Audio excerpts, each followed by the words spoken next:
Hello everyone, Steph here. Welcome to my channel. Today I'm going to teach you how to make this minimal illustration of a lady holding an umbrella. I'll teach you the simplest way to sketch people and how to use Bezier tools, smart fill, and also even use object styles.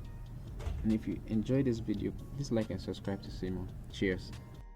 So basically, you need to draw a stickman first. Not just any stickman, it must be a more elaborate stickman. Okay, so to say you draw a lady holding this umbrella, I'm going to start by drawing a back, and this is going to be a joint here. That's of course the pelvic joint. Then we have, this is a shoulder, a elbow, and a hand. Okay, so now she's walking, so we draw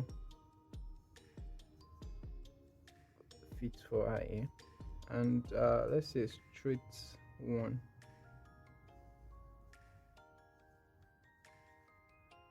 Then we have our head here,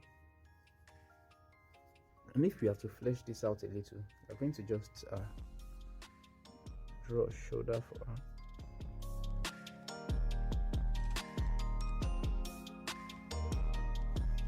Then our legs,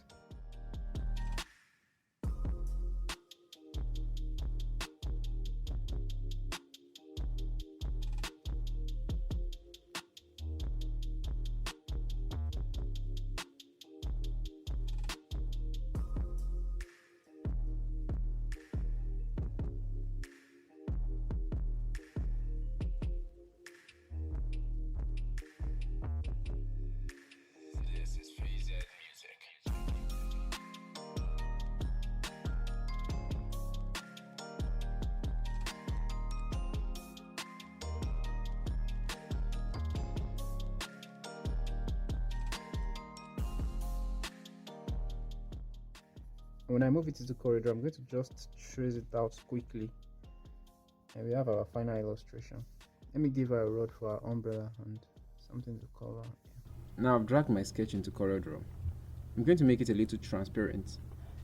Now I'm going to make it a little transparent. Click this toolbar and then drag the slider down.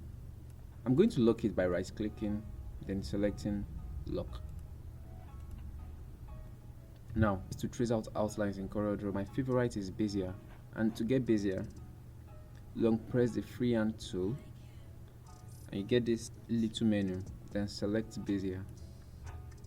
The trick with Bezier is to pull on a point, this point, then click on another point, but without lifting your finger off the mouse, pull and you see a curve starts to form.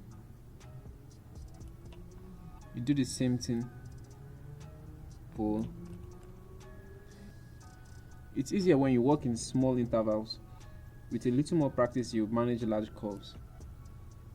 If you do not get something right, you can just do Ctrl+Z to undo and redraw it again. And when I get to the end, this little arrow is going to show under my cursor, and when I click it, it closes the shape. So I'm going to keep tracing out these lines.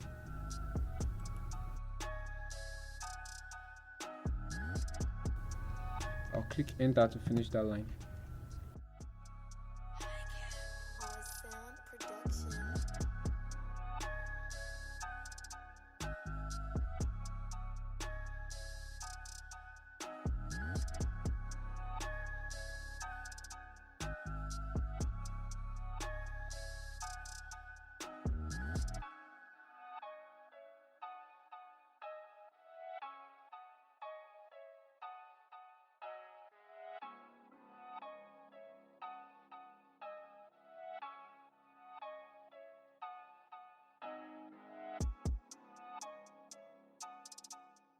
Try to make sure that the end of every part is connected with the edge. You see, when I bring my mouse here, I get this pop-up that says edge. Make sure you have something connected to the edge of the previous shape.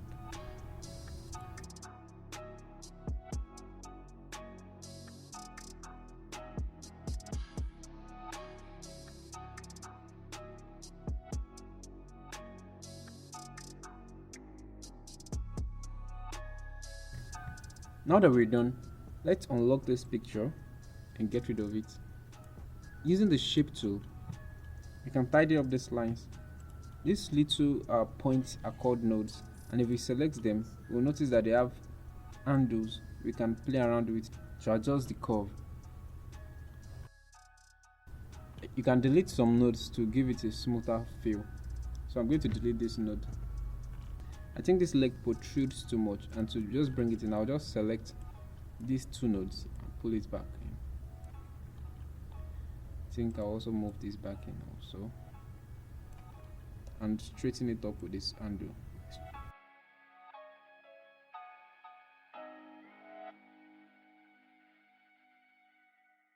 So now that we love our outline, let's start to color it. And the perfect tool for this is the Smart Fill. Long press this tool, the interactive fill tool, then you get this menu where you select Smart Fill.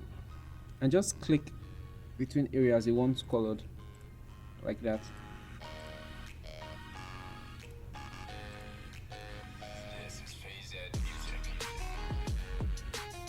Oh, if you get something like this, it means you have an open part.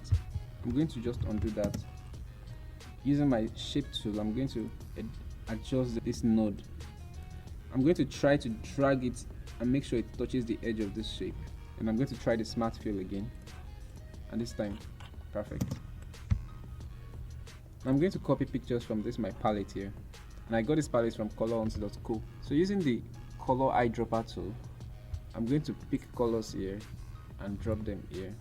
If I want to pick another color, I'm going to select this tool up here, and I'm going to pick another color. I can drop it multiple times also. A better way to do it is to pick colors to the document palette by using this little eyedropper tool here. So I'm going to add this and add this also.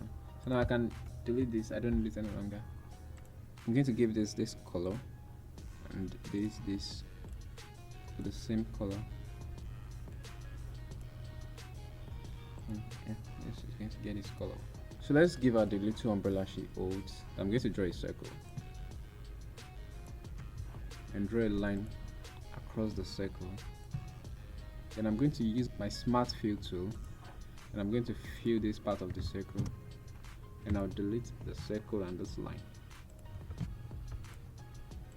So I'm going to put it over our head.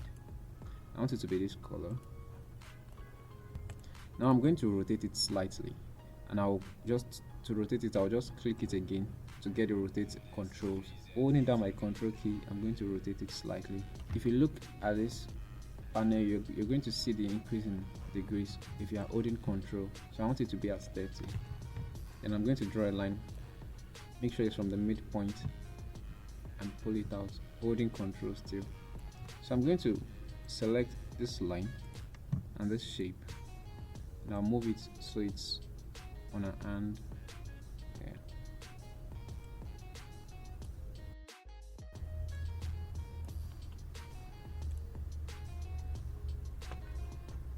So now that we have a nice picture, let's give it some depth by adding shadows. The idea of shadow is this: if you have this color of ball, if this is the light,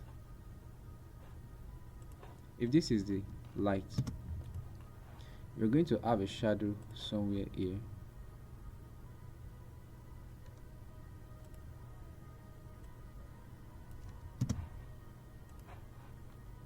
You're going to have a shadow somewhere here. So this place will be darker, and if the lights were here, basically it happens anyhow you do it. If the light is here, the shadow is going to be here.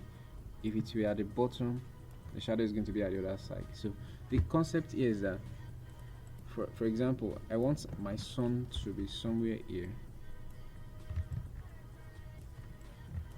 So if my sun is here, my shadows are going to be around here, around the bottom of each shape. So I'm going to just use my Bezier curve to draw in some shape that are following the outline I've drawn before. I'm just going to follow those outlines I've drawn before.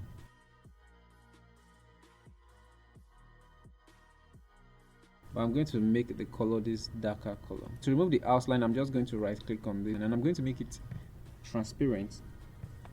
I'm going to drag the slider down and change this merge mode to multiply by right clicking and selecting power clip.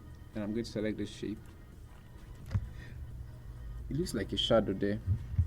I'm going to do the same for the sleeve.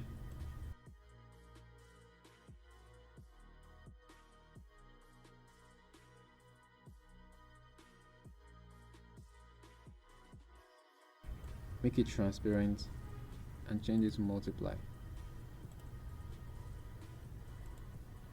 Now I don't want to keep doing this, so I'll just pull up my object styles. So I'm going to come to Windows, go to Windows, Dockers, then select object styles. Then get this little dock here. So make sure this one is selected, then say from selection, this button under here. Then you notice a new style is added to it. That means I've saved this effect with this shape. So whenever I click another shape, it's going to apply the same effect to it. I will see that in a minute.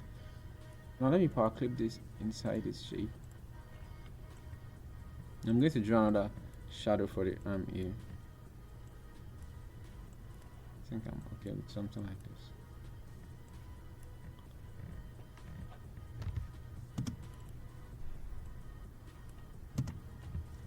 Now when I click apply to selection, it applies the effect to this.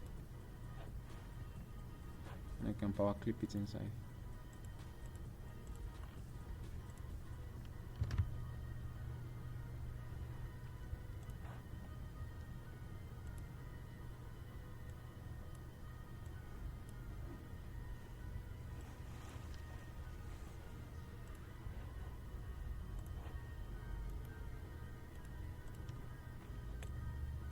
So I'll do this for the legs of our trouser also.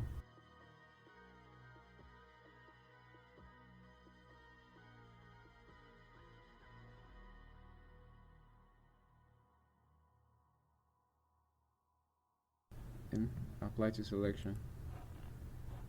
Now we can power clip this inside this shape.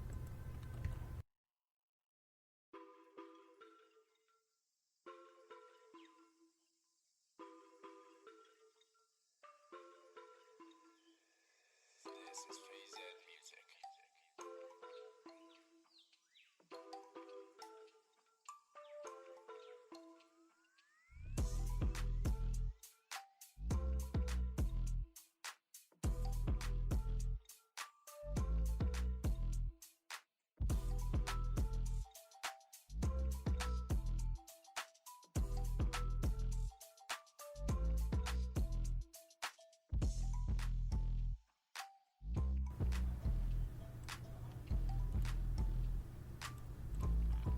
I'm going to add some shadows to the umbrella also.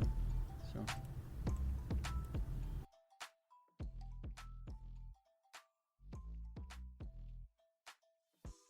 I love having thick outlines. So I'm going to select all this shape, then select this outline. I think I'll go for 3. I think 3 is fine.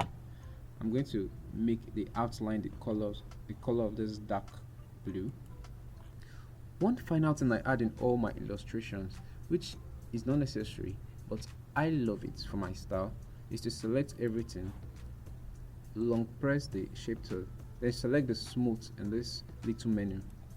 Now, before you start doing anything, adjust the size of the nib. I want the width of the brush to be around 4 or 5. So now I'm going to just drag around. So it's going to like smoothen these lines.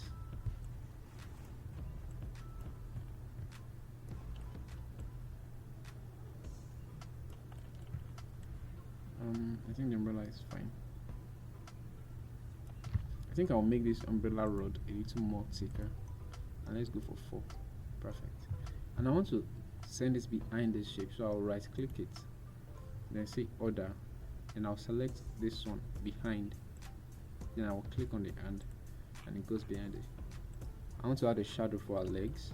I'm going to use my Bezier tool. I'll just draw a line here and here and here, here and here, and I'm going to apply that effect also to this. I'm going to send it to the back of this drawing, so I'm just going to right click, say order, and send it to the back of page, or I can also use Control End. I'm going to press the Control and the End button at the same time, so it sends it to the back. Now I want a background, and a simple way to get the background is to just double click a rectangle tool. Then I'm going to change it to a light version of this color. I want to change to light version of this color, so I'm just going to long press, then select this. So that's the end of today's tutorial, and I hope you really enjoyed it. I advise you to practice this many times to get a hang of it. Please don't forget to like and subscribe. See you in the next one. Goodbye.